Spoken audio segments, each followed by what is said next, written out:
If you ever need to spend time finding and copying information out of PDF documents, then this is absolutely something that you should be letting AI take care of for you. And no, I'm not talking about opening up Gemini or ChatGPT and manually uploading documents. I'm talking about setting up this automation that can do the work for you automatically and can run in the background 24/7. And this is something that you can set up today without needing any technical background and without writing a single line of code. So this is an automation that you'll be building using make.com, and I'm going to break it down step by step, but to give you an idea of how it works, I'm just going to run this one once manually so we can take a look exactly how it works. So to make it easy for you to see exactly what's going on, I've opened up this little split view where on the left I have this invoice, which is a typical PDF document where we have some information like the sender, dates and amounts all scattered all over the page. And on the right here, we have our automation that just ran, and it actually just processed this very invoice. So what's going on? The first step in our automation is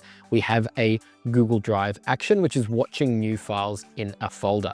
And so we have a Google Drive folder for invoices, and whenever there's a new invoice, we just drop it in that folder, and then this automation will pick it up. And we can see here that it has identified that sample invoice PDF, which is the exact one that we have here. Now, in order to be able to give that to Gemini, the first thing we need to do in our automation is actually download the file. And in the next step, we're uploading that to Gemini. So we're using the upload a file action.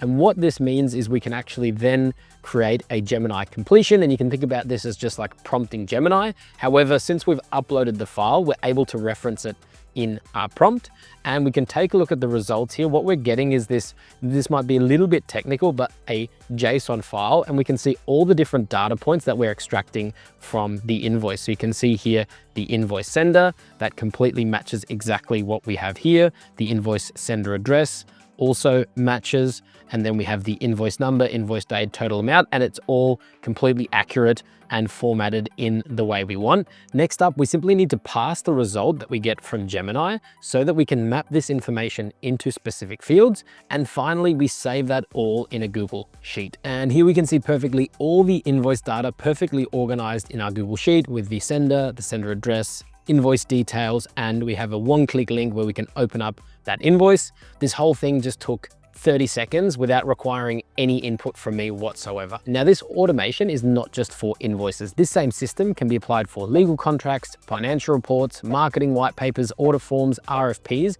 literally any PDF document that contains data that you need to extract. All you would need to do to apply this to a different use case is simply duplicate the automation and adjust the prompt and tell the AI exactly what information you want it to extract. Now, I'm going to walk you through building this automation, but I know some of you might prefer following along with written instructions. So over here on our website, we've published this full step-by-step tutorial that you can easily follow along.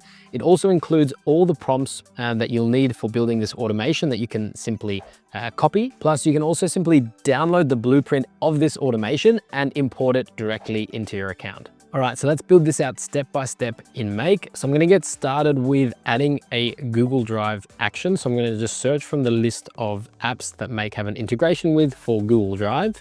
And then the action that I want to use is watch files in a folder. So what this one is going to do is whenever we can basically pick here a specific folder, and whenever a file gets added to that folder, the next time this automation runs, it's going to basically process that document. So in my case, I just need to make sure I've got my correct Google account selected. And then I've basically already got a folder set up. So what you'll need to do at this stage is go into your Google Drive and just create a folder. So I've got a demo folder that I use, and inside that I have a specific folder for invoices, and my sample PDF is already in there. I can basically maybe change the limit to 100, which means if ever like 100 invoices get added to the folder at once, the next time it runs, all of those will be processed. So I'm going to save this one, and then it's going to ask me from when would I like to start, and I'm going to say from all time, which means it will basically already process for that sample invoice. If you said from now on, only new documents that you add into that folder would be processed. So I'm going to say from all time, and to test this out now, I can simply right click and run this module only, and here we can see it's picked up our sample invoice PDF.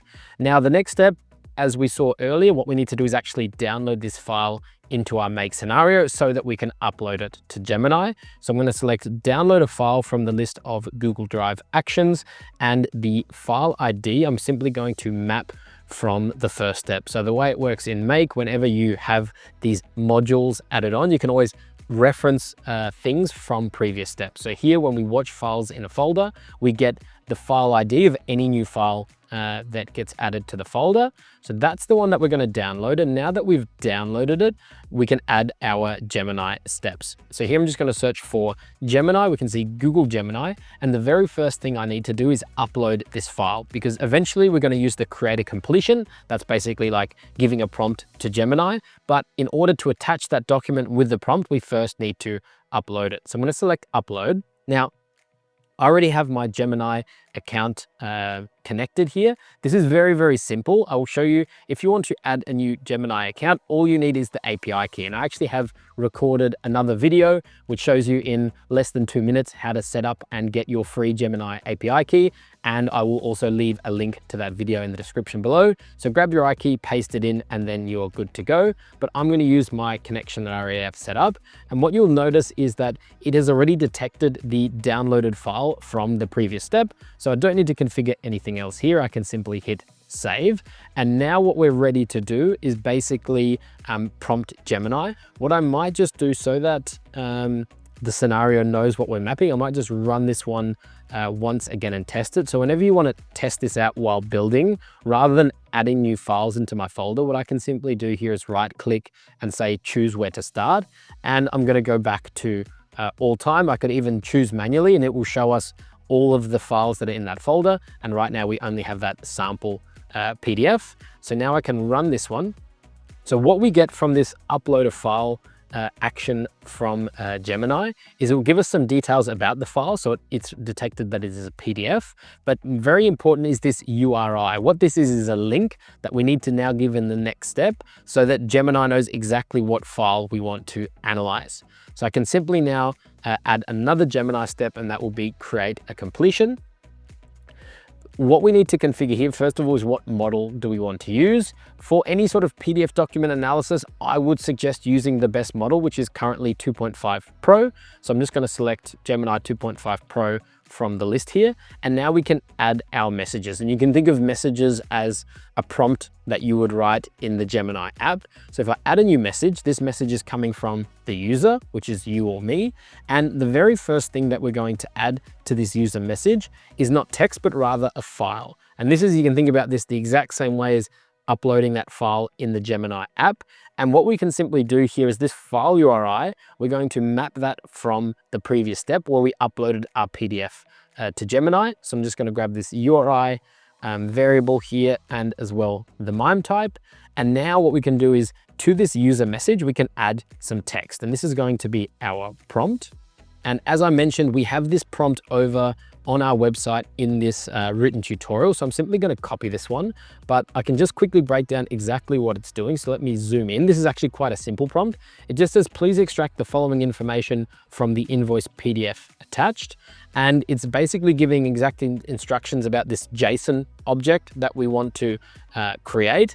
And then underneath here, I'm giving some specific instructions about how it should do that extraction. So for instance, in the invoice date, I'm telling it to format it in first the year, then minus the month, then minus the day. So it doesn't matter how our date is going to be written on the invoice. Sometimes it might be written in words like 30th of March, 2021. Sometimes it might be written in different date formats. No matter which format it's written in, it's going to extract it and convert it into this format.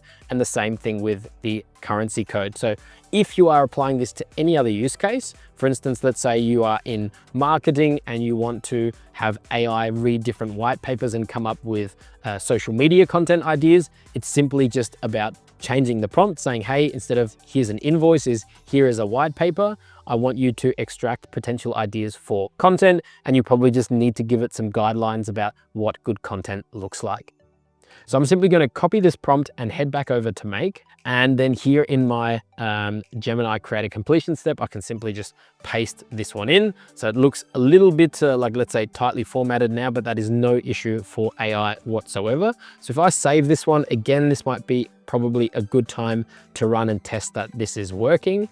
And let's take a look at the results, and we can see here that we are getting a JSON format and we have all of those fields extracted. But right now, this is just one long text. And so obviously, in order for us to be able to take these individual elements, and in our case, we're going to save them to a Google Sheet, but maybe you need to extract some information and then send it via email or store it in a database, whatever you need, we basically need to be able to pass this information so that all of these individual fields can be mapped.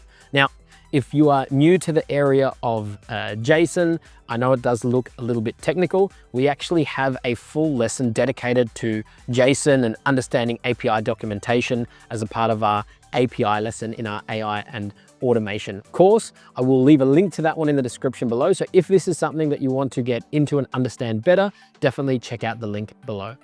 But let's move on to parsing this JSON. So I'm simply going to I'm going to search for JSON and use the parse JSON module. Now what this wants, it wants us to give us a JSON string, which is what we actually get from Gemini. However, Gemini is also giving us a little bit of extra information than we need. You'll see here, we have these 3 backticks and then JSON, and then it's closes with these 3 backticks. We actually need to get rid of these. So again, in that tutorial, we have a simple code that you can copy to clean this information up. So I'm simply going to copy that one, head back to our Make automation and paste this one in. So all it's doing is it's saying, take a look at that result that you get from Gemini, and I want you to remove these 3 ticks in JSON with an empty string, and the same thing for those last 3 ticks. So now if I save this, and I'm just going to run this again, but skip through so you don't need to wait and watch this run.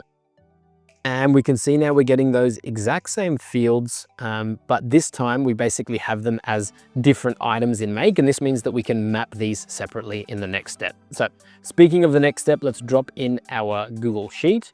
So I'm just going to search for Google Sheets, and then we want to add a row. And this is the Google Sheet that we're going to be using for saving that information from our invoices. So we have the sender address, the invoice details, and then we're also going to link to that invoice. So imagine if you were setting this up for your finance team rather than them chasing around for different invoices. Everyone just needs to, whenever they get an invoice, drop it into that invoice folder. All of a sudden, then they're going to be automatically listed here, and your finance team will thank you because it's probably saved both of you a lot of time. So to set up that add a row action for Google Sheets, I simply need to find basically which Google Sheet I want to save it to. So I'm simply going to search for my invoice tracker, and that is that one here. And what will happen now is Make will automatically detect what are the different tabs in that sheet. And when you select a tab, it will basically pick up what are all the different column headers, which makes it super simple for you to then map the right information. So now when I click on sender, what you'll notice here is if I look at that Gemini step, we only have this like result as one long text, but in this parse JSON, we have each of those elements separately that I can simply map. So I can just grab in, for instance, the sender address, the invoice number, the invoice due date, the total amount, and the currency. We can see how simple it is to map these. And now for the invoice link, I'm actually going to go all the way to the first module that we had, which is our watch files in a folder. And what we want to use is this web view link. And this is the link that if someone clicks on it, it's going to open up Google Drive at the exact location of the file. So I can simply hit save, and that is it. Our automation is done. Now, in order to put this into production, what I would recommend is if we look on this little clock symbol, at the moment, this one is set to run every 15 minutes. Maybe this is a little bit overkill. You could basically change this to 60 minutes if you want it to run every hour. If it's maybe not so mission critical, you could basically say every single day, maybe every single day at 8 a.m. What that means is you'll come into the office and this automation would have run for all the invoices that were added to the folder for the previous day. And then you basically have a system for keeping track of your invoices. Now, as I said, this is just an example for invoices. You can apply this automation to any use case that involves extracting data from PDFs. If this video was useful in any way, it would mean a great deal if you could give it a like and also subscribe to the 9X channel. And if you're interested in another AI and automation tutorial, then check out this video.